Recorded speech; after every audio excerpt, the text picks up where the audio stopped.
지금 보시는 아파트는 오늘 소개할 하락의 큰 순위 탑 12 중 4위에 해당하는 아파트로 서울특별시 노원구 상계동에 위치한 상계주공 6단지입니다.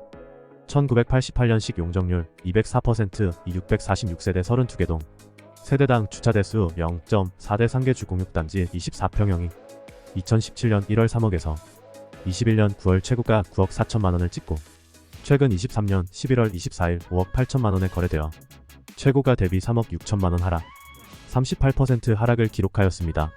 최근 거래가는 2017년 대비 2억 8천만원 상승한 가격입니다.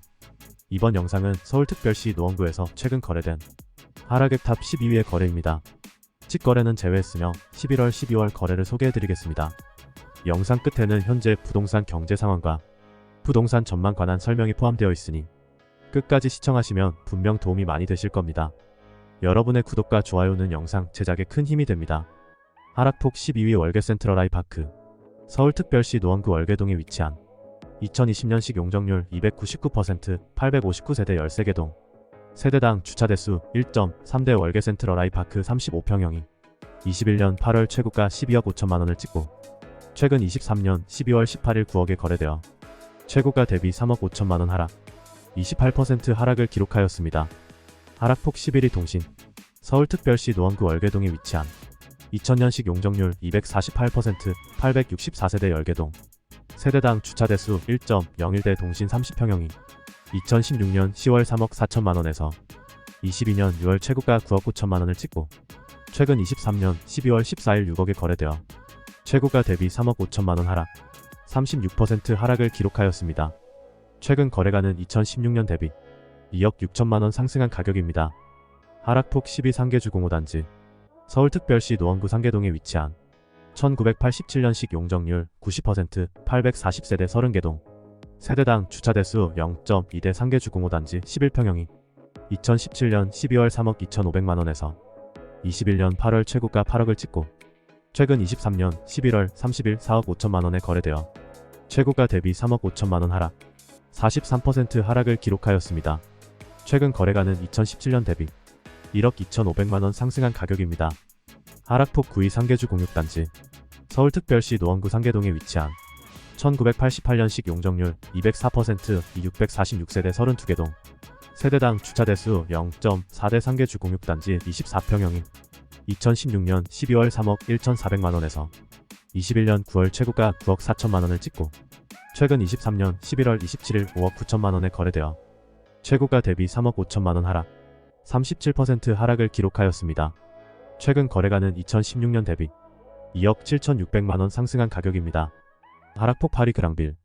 서울특별시 노원구 월계동에 위치한 2002년식 용적률 286%, 3세대 39개동, 세대당 주차대수 1.36대 그랑빌 44평형이 2016년 8월 4억 8천만원에서 21년 10월 최고가 12억 8,500만원을 찍고 최근 23년 12월 14일 9억 3천만원에 거래되어 최고가 대비 3억 5,500만원 하락, 27% 하락을 기록하였습니다. 최근 거래가는 2016년 대비 4억 5천만원 상승한 가격입니다. 하락폭 7위 월계 센트럴 아이파크.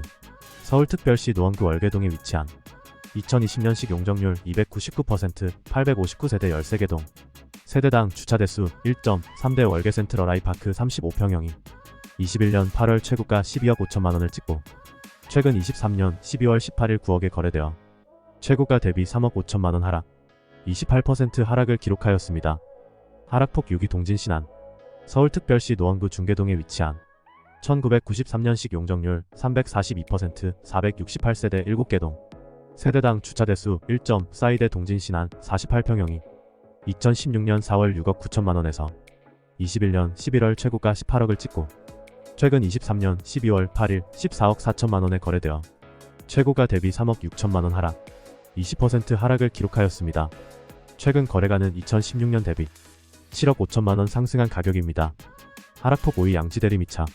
서울특별시 노원구 중계동에 위치한 1999년식 용적률 229%, 652세대 7개동, 세대당 주차대수 1.25대 양지대리미차 43평형이 2016년 7월 5억 5,800만원에서 21년 2월 최고가 13억 4천만원을 찍고 최근 23년 11월 30일 9억 8천만원에 거래되어 최고가 대비 3억 6천만원 하락, 26% 하락을 기록하였습니다. 최근 거래가는 2016년 대비 4억 2,200만원 상승한 가격입니다. 하락폭 4위 상계주공6단지 서울특별시 노원구 상계동에 위치한 1988년식 용적률 204%, 646세대 32개 동, 세대당 주차대수 0.4대 상계주공6단지 24평형이 2017년 1월 3억에서 21년 9월 최고가 9억 4천만원을 찍고 최근 23년 11월 24일 5억 8천만원에 거래되어 최고가 대비 3억 6천만원 하락, 38% 하락을 기록하였습니다. 최근 거래가는 2017년 대비 2억 8천만원 상승한 가격입니다. 하락폭 3위 인강 서울특별시 노원구 상계동에 위치한 1989년식 용적률 269%, 420세대 4개 동, 세대당 주차대수 0.99대 인강 43평형이 2016년 2월 5억 9,300만원에서 21년 2월 최고가 13억 3천만원을 찍고 최근 23년 12월 23일 9억 5천만원에 거래되어 최고가 대비 3억 8천만원 하락, 28% 하락을 기록하였습니다.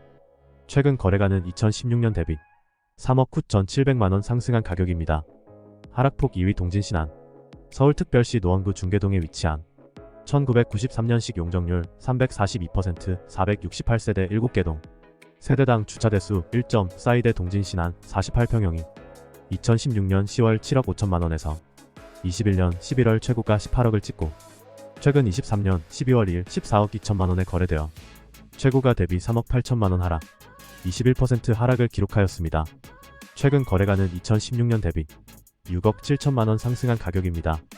하락폭 1위 인강 서울특별시 노원구 상계동에 위치한 1989년식 용적률 269%, 420세대 4개 동, 세대당 주차대수 0.99대 인강 43평형이 2016년 6월 5억 6천만원에서 21년 2월 최고가 13억 3천만원을 찍고 최근 23년 12월 18일 9억에 거래되어 최고가 대비 4억 3천만원 하락, 32% 하락을 기록하였습니다.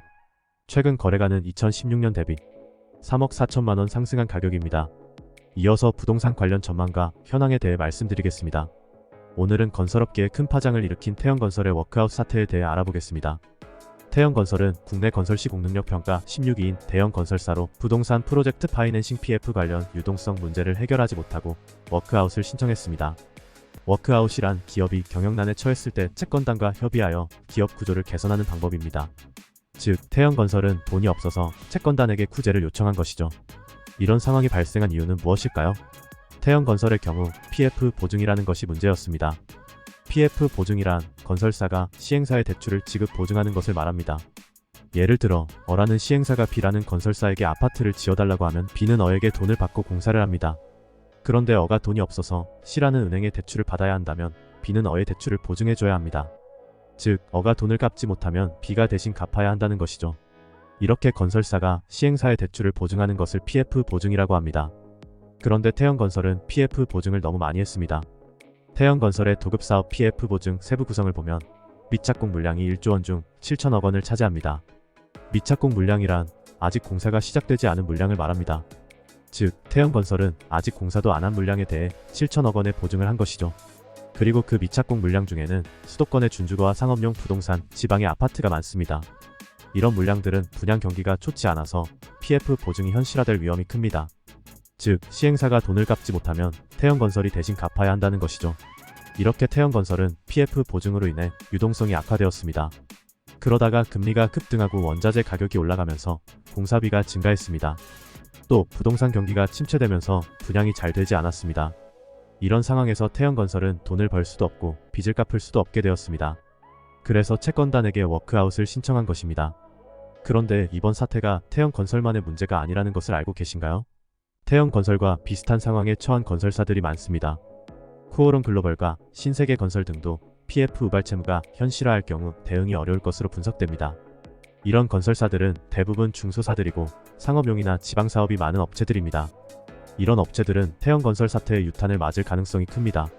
이렇게 건설업계에는 유동성 위기가 번지고 있습니다. 건설사 도산도 3년 연속 늘고 있고 자진 폐업도 급증하고 있습니다. 이런 상황에서 금융기관들은 건설사에 대해 더욱 보수적인 방침을 취할 것입니다. 즉, 건설사들이 돈을 빌리기 어려워질 것입니다. 그러면 건설업계는 어떻게 될까요? 건설업계가 어렵다는 것은 부동산 시장에도 영향을 줄 것입니다. 부동산 시장은 어떻게 될까요? 그리고 우리는 어떻게 해야 할까요? 태영건설의 워크아웃 사태가 부동산 시장에 미칠 영향에 대해 어떻게 생각하시나요? 댓글로 의견을 남겨주세요. 그리고 이번 영상이 도움이 되셨다면 좋아요와 구독 버튼을 눌러주세요. 그럼 다음에 또 만나요.